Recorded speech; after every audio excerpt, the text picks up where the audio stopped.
اگر میں پرسنٹیج کی بات کروں تو 70-80% لوگوں نے SOPs کا خیال نہیں رکھ رہے تھے، نظر آ رہا تھا. تو یہ بڑی مشکل بات ہے. تو اس میں آپ کا کیا رول رہا؟ اور یہ جو کمیونٹی سینٹر یعنی مسجد کی بات کی گئی ہے، یہ بڑا امپورٹنٹ ہے کہ وہاں سے ہم کیا کچھ کر سکتے ہیں آگے.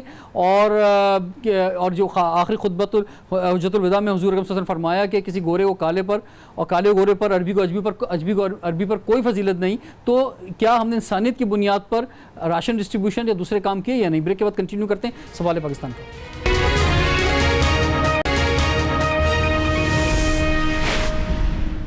Welcome back. سوال ہے پاکستان کا. ناظرین، پچھلے 4 مہینوں کے دوران خاص طور پہ یہ بات دیکھنے میں آئی کہ حکومت، میڈیا اور اس کے ساتھ ساتھ علماء کرام، ان کا بڑا امپورٹنٹ جو ہے رول رہا ہے اور ہے کہ یہ کیسے عوام کو سمجھا پائیں کرونا وائرس کے حوالے سے، SOPs کے حوالے سے. تو اس میں مفتی فضل سبحان صاحب یہ فرمائیے کہ یہ جو مختلف طبقات کے درمیان جو سماجی ہم آہنگی ہے کہ ایک دوسرے کو سمجھا جائے، برداشت کیا جائے، مدد کی جائے، جس طرح حضور اکرم صلی اللہ علیہ وسلم نے فرمایا خطبہ حجۃ الوداع کے موقع پر. اور خاص طور پہ جب ہم مدد کی بات کرتے ہیں تو اس میں نہ دیکھا جائے کہ کس مذہب سے تعلق ہے اس کا یا کس فقہ سے تعلق ہے.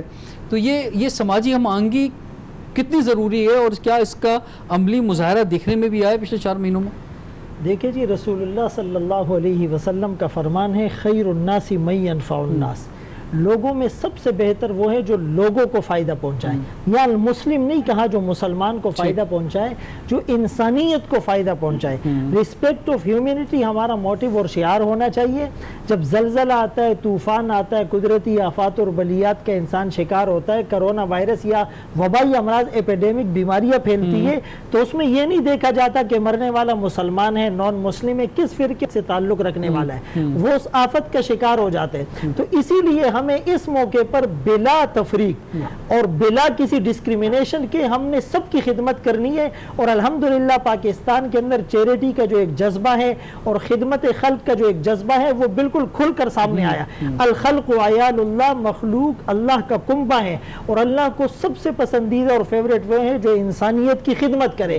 دیکھیں رسول اللہ صلی اللہ علیہ وسلم نے فرمایا کافر کی عورتوں پر ظلم نہ کرو میدان جنگ میں، ان کے بوڑھوں پر ہاتھ نہ اٹھاؤ، ان کے بچوں پر ہاتھ نہ اٹھاؤ. بہت اچھی دیکھنے میں آئی کہ جب ہم دیکھ رہے تھے مختلف جنازے ہو رہے تھے تو اس میں جس بھی مکتبہ فکر کا، مسلک کا یا فقہ کا جنازہ ہوتا تھا، اس میں دوسرے جو ہے مکتبہ فکر کے لوگ شریک ہو رہے تھے اور بڑی تعداد میں شریک ہو رہے تھے. اور اس میں کوئی ایسی بات نہیں سمجھی جا رہی تھی جیسے ہم خانہ کعبہ میں دیکھتے ہیں کوئی کسی طرح نماز پڑھ رہا ہے، کوئی کسی طرح نماز پڑھ رہا ہے، تو اسی طرح جنازے پڑھے جا رہے تھے. یہ بہت خوبصورت بات جو سامنے آئی یہ پچھلے 4 مہینوں میں. یہ پہلے بھی ہوتا رہا ہے لیکن ابھی کیونکہ یہ زیادہ تھا تو زیادہ چیزیں نظر آئی الحمدللہ. اور الحمدللہ ایک پیج پر آنے کا جو واحد ذریعہ ہے نا وہ یہی ہے کہ خدمت خلق کو، آپس میں اتحاد اور اتفاق ہو. اور الحمدللہ پاکستان کے اندر یہ چیزیں بہت زیادہ کھل کر سامنے آئی ہیں. مفتی محمد اسد مدنی صاحب، یہ جو قومی یکجہتی ہماری ہے اس کرونا کے دور میں آپ کیا سمجھتے ہیں کہ یہ قومی یکجہتی جو ہے یہ ہماری یہ سماجی ہم آہنگی سے یہ بہتر ہوئی ہے یا مزید بٹے ہیں ہم، یا مزید جیسے کوئی الزامات لگے شروع کے اندر کہ جناب یہ کرونا زائرین کی طرف سے آ رہا ہے یا تبلیغی جماعت کی طرف سے آ رہا ہے، تو ہم یہ جو ہے وہ بٹے ہیں یا ہم مضبوط ہوئے ہیں، ایک دوسرے کے قریب آئے ہیں؟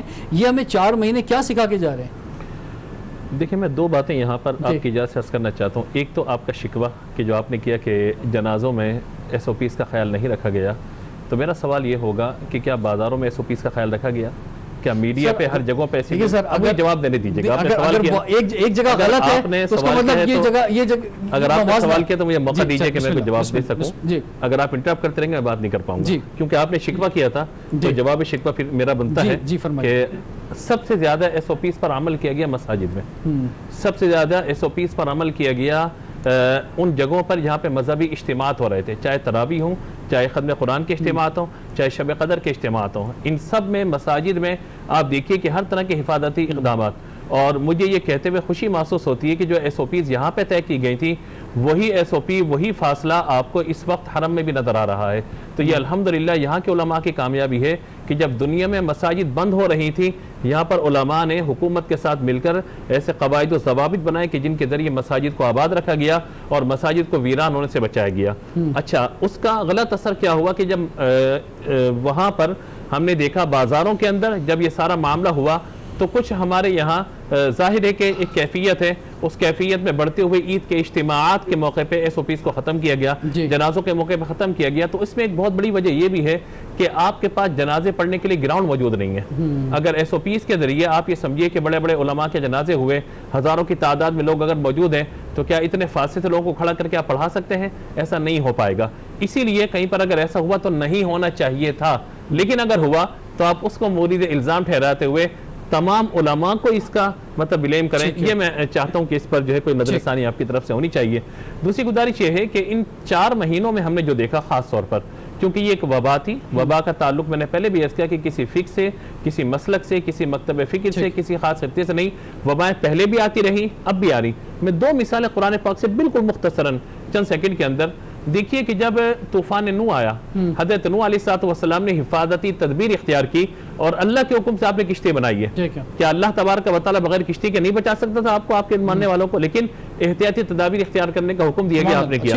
حضرت یوسف علیہ السلام کی قوم پر جب قحط آیا 7 سال، تو اس سے پہلے آپ نے 7 سال کے لیے غلے کا انتظام کیا. دونوں مثالیں قرآن پاک سے ہیں. میرے آقا علیہ السلام ہجرت کی راہ چلے ہیں، اللہ تعالیٰ حفاظت کرنے پر قادر ہے، لیکن حضور نے حفاظتی تدابیر اختیار کرتے ہوئے رات کو سفر کیا. جب غار میں پہنچے تو اللہ نے حفاظت کے لیے پھر مکڑی کا جالا بھی بنوا دیا اور وہاں پر کبوتری کے انڈے بھی آ گئے. تو یہ ساری حفاظتی تدابیر ہیں. حضور کے پاس اگر ایک شخص نے کہا تھا میں کیا کروں، اونٹ کو چھوڑ کر پھر اللہ پہ توکل کر، فرمایا قید و توکل، پہلے اونٹ کو باندھ پھر توکل کر. تو میں یہاں پہ عرض کروں گا کہ احتیاطی تدابیر ہمیں لازمی اختیار کرنی ہوں گی. اگر آپ اختیار نہیں کریں گے تو وبا آپ تک پہنچ جائے گی. طرف سے جو یہ بات جا رہی ہے، میں سمجھتا ہوں ہمارے ویورز پورے پاکستان میں، دنیا میں جہاں دیکھ رہے ہیں وہ اس کو اور جس کیونکہ ابھی یہ پیک ٹائم چل رہا ہے کرونا وائرس کا، ابھی ہم انشاءاللہ تعالیٰ ڈکلائن کی طرف ہمیں جانا ہے، تو اسی وقت جا سکتے ہیں جب یہ آپ جو لوگ فرما رہے ہیں اور آپ کا کہنا بہت امپورٹنٹ، اس پہ عمل کریں. ایک اور جو پہلو ہے اس میں میں آپ کی طرف آنا چاہوں گا ڈاکٹر فیصل مہدی شہریاری صاحب، کہ جو ہم نے ماضی میں بات دیکھی کہ دوسرے کو غلط سمجھنا اور اس حد تک غلط سمجھنا کہ اس کو ختم کر دیا جائے، اس بنیاد پر جو ہے بڑے کانفلکٹ جو ہے ماضی میں ہوتے رہے. دیکھا جائے تو تقریباً 98% تمام جو فقہ یا مسالک ہیں وہ ایک جیسی بات کرتے ہیں. تو پہلے اس پہ تو لوگ عمل کر لیں، بعد میں 2% میں بات ہوگی کہ کہاں ڈیفرنس جو ہے پایا جاتا ہے. تو آپ کیا سمجھتے ہیں کہ یہ جو خاص طور پہ کرونا وائرس کا دور تھا، یہ اگر ہمارے درمیان جو ڈفرینسز موجود تھے مختلف مسالک کے درمیان، اور اس میں بڑی احتیاط برتی جاتی تھی ایک دوسرے کی مساجد میں جانے پر یا امام بارگاہوں میں جانے پر، وہ دروازے بھی ٹوٹے ہیں اور ہم ایک دوسرے کو سماجی ہم آہنگی بڑی ہے اور اس میں آپ لوگوں کا بڑا امپورٹنٹ رول ہے. آپ کیا سمجھتے ہیں؟ دیکھیں، بنیادی طور پر 2 سوالات ہیں. پہلا سوال تو یہ کہ خود سماجی ہم آہنگی کا مفہوم کیا ہے، جی اس بھرپور طریقے سے وضاحت ہونی چاہیے. دوسرا سوال یہ ہوگا کہ کیوں ضروری ہے اور اس سے کس طرح فروغ دے سکتے ہیں. سماجی ہم آہنگی کسی بھی معاشرے کی تعمیر و ترقی، امن و امان کی صورتحال پر منحصر ہے. ایک امن معاشرے کا قیام انسان کا اولین فریضہ ہے. پرامن معاشرے سے مراد ایک ایسا معاشرہ جس میں رہنے والے تمام طبقات کسی خوف کے بغیر اپنی زندگی گزار سکیں. اس خوف کی فضا کو کم کرنے کے لیے معاشرے میں سماجی ہم آہنگی کا ہونا ضروری ہے. معاشرے کے قیام کی بنیادی غرض و غایت امن، قبولیت اور بقائے باہمی اصل مقصد یہی ہے. لوگ ایک دوسرے کے بہتر تعلقات سے ایک دوسروں کے ساتھ رہیں، اچھے تعلقات سے رہیں. چنانچہ اس مقصد کے لیے اجتماعی کوشش کی جائے. اگر کوئی چیز اس سلسلے میں رکاوٹ ہو تو بہتر طریقے سے ان رکاوٹوں کو دور کیا جا سکتا ہے.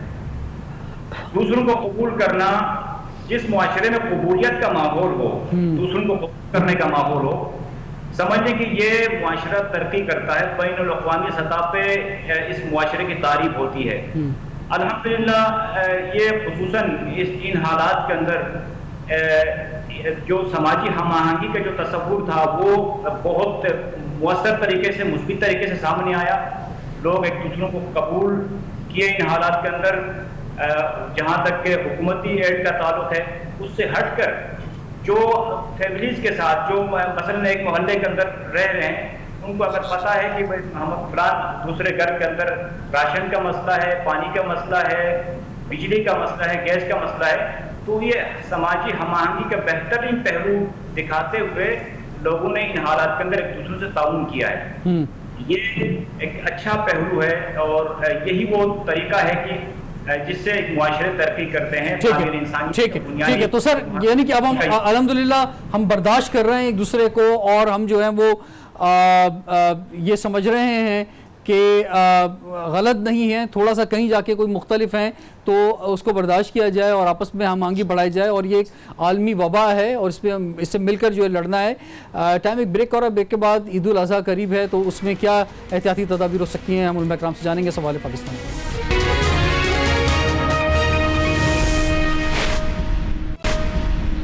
Welcome back. سوال پاکستان کا ناظرین, عید الاضحیٰ قریب ہے اور اس کے حوالے سے مویشی منڈیوں میں ایک رش کی جانب بات جو ہے بڑھ رہی ہے اور رش سے روکا جا رہا ہے. اسمارٹ لاک ڈاؤن جو ہر طرف چل رہا ہے, ایک خطرہ محسوس ہو رہا ہے مفتی فضل سبحان صاحب کہ اگر جو ہے لوگ مویشی منڈی جاتے ہیں اور وہاں پہ رش لگتا ہے, SOPs کا خیال نہیں کرتے ہیں, تو اس کا آلٹرنیٹ کیا ہو سکتا ہے. دیکھیں پہلے تاجروں نے بات کہی کہ بازار کھولے جائیں تو کھولے گئے اور پھر ہم نے رمضان کے آخری دنوں میں دیکھا بہت رش ہوا اور اس کا پھر ہمیں یا پیک جو ہے اسی وجہ سے ہے جو ماہرین فرما رہے ہیں. اب اسی طرح سے ہم دیکھتے ہیں کہ عالمگیر ویلفیئر ٹرسٹ ہے یا سیلانی ہے, شوکت خانم نے بھی شروع کر دیا ہے. مثلا اگر یہ ان اداروں کے اندر یا اور مدرسے ہیں وہاں پہ لوگ پیسے دے دیں اور اس کسی طرح رش سے بچ جائیں تو آپ لوگوں کا بڑا امپورٹنٹ رول ہے کہ اس میں آلٹرنیٹ کچھ دیں عوام کو. دیکھیں بنیادی بات یہ کہ قربانی ایک فریضہ ہے اور جس کا الٹرنیٹ اور متبادل کچھ نہیں ہو سکتا. آپ کروڑوں روپے دیں لیکن خون نہ بہائیں تو اس فریضے کی ادائیگی نہ ہوگی اور انسان مجرم اور گناہ گار ہوگا. SOPs کو طے کیا جائے, اجتماعی قربانی ضرور ہو لیکن ان اداروں کے ساتھ ہو جن کو شریعت کا پتہ ہو کہ قربانی کے لیے شرائط کیا ہے اور اس میں جو حصہ دار ہوتے ہیں ان کے لیے ٹرمز اینڈ کنڈیشن کیا ہے.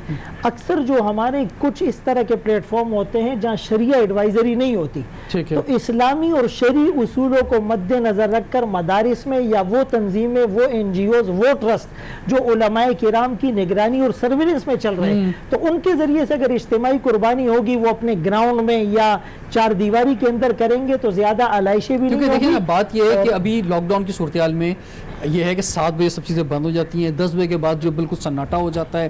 اگر آپ گھروں میں جانور لے کر آتے ہیں قربانی کا تو اس میں ایک لائٹیں لگتی ہیں, تمبو لگتے ہیں, لوگ جمع ہوتے ہیں, پھر جانور کا خیال بھی کرنا ہے, چارہ بھی کھلانا ہے. تو مثلا میں بات کر رہا ہوں اس رش سے بچنے کی کہ لوگ جو جس رش سے ابھی کہا جا رہا ہے پیک ٹائم چل رہا ہے, تو اور اسی طرح پھر مویشی منڈی میں جانا, وہاں جا کے لینا جانور. مفتی صاحب جی 2 چیزیں میں یہاں پہ عرض کرتا ہوں. ایک بات تو یہ ہے کہ جس طرح مفتی صاحب نے قربانی کے فریضے کے حوالے سے بیان کیا, تو یہ جو رائے آج کل لوگوں میں پائی جاتی ہے کہ بھئی اتنے پیسے صدقہ کر دیے جائیں, غریبوں کی مدد کر دی جائے. اگر قربانی کے دنوں میں ایام نحر میں جانور کو ذبح نہیں کیا جائے گا, خون نہیں بہایا جائے گا, تو قربانی کا فریضہ ادا نہیں ہوگا اس شخص پر جس پر قربانی واجب ہے. لیکن یہ ضروری تو نہیں کہ اپنے ہاتھ سے آپ بہائیں. میں عرض کر رہا ہوں. دوسری بات یہ ہے کہ قربانی کا جو بڑا جانور ہے اس میں دائرے کے 7 حصے ہوتے ہیں اور ان 7 حصوں میں سے ضروری نہیں کہ 7 کے 7 بندے جا کے ہاتھ رکھ کے ذبح کریں گے. کوئی یا تو قصاب ذبح کرے گا یا ان میں سے کوئی اگر ذابح صحیح ہے تو ذبح کرے گا وہ. تو ان چیزوں کا خیال رکھا جائے. تیسری بات یہ کہ ہمارے یہاں سلاٹر ہاؤس ہونے چاہیے اور ہمارے یہاں UC یا ٹاؤن سطح پہ کوئی ایسا باقاعدہ نظام ہونا چاہیے. آپ دیکھیں کہ حج کے موقع پر سعودی عرب میں بہت بہترین نظام جب تک آپ نہیں بنائیں گے نا, SOPs آپ بنا کر علماء کے حوالے کر دیں, علماء کے متھے مار دیں, علماء کو الزام یا مرید الزام ٹھہرائیں, یہ نہیں ہے. آپ کو اپنی سیاسی طور پہ UC یا ٹاؤن کی سطح ڈاکٹر فیصل مہدی شہریاری صاحب, آپ اپنا کیا میسج کیا دینا چاہیں گے, کیسے کنکلوڈ کریں گے پروگرام کو؟ قربانی کے حوالے سے بات چل رہی تھی, میں اسی کو بھی آگے 2-3 بات اس پہ بھی کروں جی. کہ قربانی کے حوالے سے یہ تصور زیادہ ان حالات کے اندر, چونکہ انسان کی زندگی زیادہ اہمیت رکھتا ہے اور وہ وبا پھیلنے نہ پائے, اس کو روکنا بھی واجب ہے. اور یہ سارے قرآنی آیات اور احادیث مبارکہ کے اندر اس کا ذکر موجود ہے. تو ہم SOPs کو عمل درآمد کرانے کے لیے SOPs پر کہ یہ اجتماعی قربانی کا تصور ہم دے سکتے ہیں کہ زیادہ سے زیادہ اجتماعی قربانی دیں اور حکومتی سطح پر بھرپور کوشش ہونی چاہیے کہ جہاں پر یہ مویشی منڈیاں لگے وہاں پر کوشش کریں کہ SOPs پہ عمل کروائیں. اور ابھی مفتی صاحب فرما رہے تھے کہ اجتماعی قربانی کے اندر جہاں پر 7 افراد تک گنجائش ہے, تو یہ مساجد اور مذہبی اداروں کے اندر اگر